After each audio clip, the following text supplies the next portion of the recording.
ඉතින් කොහොමද ඔයාලට අද මම ඔයාලට අරගෙන ආවේ ගෙදරදිම හදාගන්න පුළුවන් රස පුඩින් රෙසිපි එකක්. ඉතින් මේ චොක්ලට් පුඩින් එක හදාන්න ගොඩ වෙලාවක් යන්නේ නැහැ. ඒ වගේම පොඩි බබාලා එහෙම ඉන්නවා නම් මේ පුඩින් එකට හරි කැමති වෙයි. ඉතින් අපි බලමු කොහොමද මේ පුඩින් එක හදාගන්නේ කියලා. මෙතනදි මම අරගෙන තියෙන්නේ පුඩින් එක හදාගන්න භාජනයමයි. ඉතින් මේකට ෆ්‍රෙෂ් මිල්ක් මම අරන් තියෙන්නේ මිලිලිටර් 500ක් දාගෙන තියෙනවා. ඒත් එක්කම සීනි ග්‍රෑම් 100ක් එකතු කරගන්න. ඒ වගේම මෙතනදි කොකෝ පවුඩර් එකතු කරගෙන තියෙනවා මේස හිඳි දෙකමාරක්. ඉතින් ඔයාලට කොකෝ පවුඩර් නැත්නම් ඔයාලට එකතු කරගන්න පුළුවන් මයිලෝ පැකට් එකක්.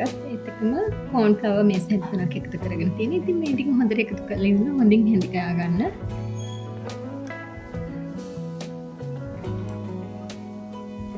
ඔයාලා ළඟ විස්ක් එකක් තියෙනවා නම් මේ වෙලාවට විස්ක් එක පාවිච්චි කරලා හොඳින් කලවම් කරගන්න. ඒත් එක්කම මම දැන් පුඩින් එක දාන භාජනය ලෑස්ති කරගන්න. ඉතින් මේකට ඔයිල් ටිකක් හරි බටර් ටිකක් හරි කාලා ලෑස්ති කරලා තියාගන්න. ඉතින් මේක ස්ටීම් කරන්න නැති හින්දා ඕනම භාජනයක් ඔයාලට මේකට ගන්න පුළුවන්. ඉතින් මේ විදිහට මීඩියම් හීට් එකේ තියාගෙන අපි දැන් මේ මිශ්‍රණය ලිපෙන් තියාගෙන හොඳට රත්නකම් හැඳි ගා ගන්න ඕනේ. ඉතින් ටික වෙලාවක් යනකොට මේක කුක් වෙනවා.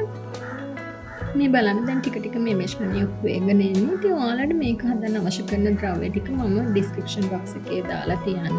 දැන් මේ බලන්න මේ වෙලාව වෙනකොට හොඳටම ඝන වෙලා තියෙන්නේ. ඉතින් අපිට තව ටික වෙලාවකින් මේක අයින් කරගන්න පුළුවන්. ඔයාලා මේ වෙලාවට දිගින් දිගටම මේක හැඳි ගන්න නැත්නම් අඩිය අල්ලන්න කෙටි ගහන්න පුළුවන්. මේ තියෙන දැන් හොඳටම ඝන වෙලා තියෙන්නේ. ඉතින් අපිට ටික වෙලාවක් තව තියාගන්න ඕනේ.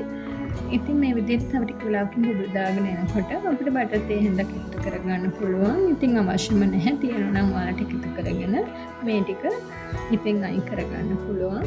මේ විදිහට අපි ලෑස්ති කරගෙන තියාගත්ත ට්‍රේ එකට දාගන්න.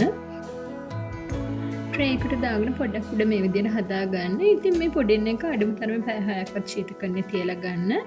ඉතින් මම දැන් මේ රැයක් තියලා තමයි මේ පුඩින් එක අරගෙන තියෙන්නේ. මේ තියෙන මම පිඟානට හරවගත්ත චොක්ලට් පුඩින් එක. ඉතින් මේ පුඩින් එක හරිම රසයි. ඉතින් පොඩි බබාලත් ආස වෙන හින්දා ඔයාලත් හදලා රස බලන්න. ඉතින් මගේ වීඩියෝ එකත් එක්ක එකතු වෙලා හිටියට බොහොම ස්තුතියි.